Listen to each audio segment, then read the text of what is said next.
Solo breakaway na dito si Joseph Cavina sa Canon Road. Iba talaga kapag may ensayo rin. Napakahirap talaga dito. Lalong-lalo na kapag tour na ang pinag-uusapan.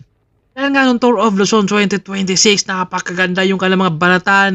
Kumbaga, grabe din yung dumayo rito ha. World Tour ng Team 7-Eleven. Kumbaga, hindi yun basta-basta. Kaya talagang maraming sumubok rin naman kumapit. Yun nga lang, napakatindi rin ng domestic ni Anton Yubi. Itong si Junel Carcueva, kumbaga tiniis niya, sacrifice para sa kanyang kakampi, pero hindi rin naman nagpapaiwan si Nikita Solzinko dahil ayaw niyang makakainan rin talaga siya ng oras. Yun talaga ang kailangan rin niya rin. Although hindi niya iniisip yun na lap winner, ang kailangan niya dun, protektahan yung yellow jersey, kaya si Ramon, si Pascual dito, nasa harapan. Sinubukan dito ni Ramon na talagang tiisin, na talagang mimintin rin yung speed rin dito ni Ramon. Dahil nga dito medyo malambot yung sipan ni Ramon dito, siguro kapag tigasan niya yan. Baka mahirap dong kalaban si Ramon, no? Gawa na nga isang climber to. Kailangan lang talaga siguro medyo haluan ni Ramon ng gym o kaya jogging ba para tumigas. Dahil syempre, nandun na rin naman talaga yan. Science na nga, sabi nga nila ngayon, kailangan mo rin talaga nga mag-isip ng paraan. Kung alam mo sa sarili, bakit hindi ako makakasabay?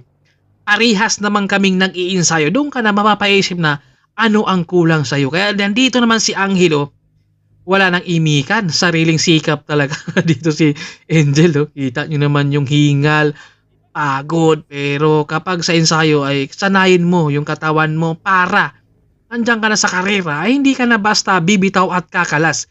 At kapag mga sprinter naman dito sa patag, sila ang gagawa ng move, kumbaga sila magtrabaho para sa kanilang mga kakampi na climber, dahil yun ang kanilang gagawin. Dahil kapag ang sprinter dito makikipagsabayan sa ahon, maaga pa lang kakalas na sila. Kaya sa patag, sila talaga ang magtrabaho, hahabol, kakapit sa mga babanan, para pagdating dito ay masasamahan talaga, at saka may hahatid rin yung kanilang kakampi na climber. Ay nandito si Asi, sabi ni Asi, kargahan mo pa dahil di mo ako mapapakalas. Ganun talaga, no? Dahil kapag kondisyonan rin naman talaga, pero kapag world tour na dito, pagdating na sa ahon, parang maning-manilang dito ni Anton Yubi na pinakita niya na ako ang maghahari dito sa Canon Road. Yan naman, no? Yang Hilo, wala nang imikan talaga kapag ahon ang pinag-uusapan, at si Ramon dito, hindi ko makakalas siya kay Pascual, iba talaga. Pero kapag tumigas yung sipa ni Ramon, baka mahirap din yung kalaban. Kailangan lang talaga medyo dagdagan ni Ramon yung kanyang sipa para tumigas, dahil pwede siyang maubos dun dahil bilog na kasi.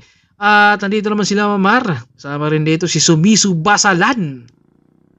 Nakangiti lang, iba rin to si Sumisu. Handa rin to makikipagsabayan at makikipagrematihan talaga.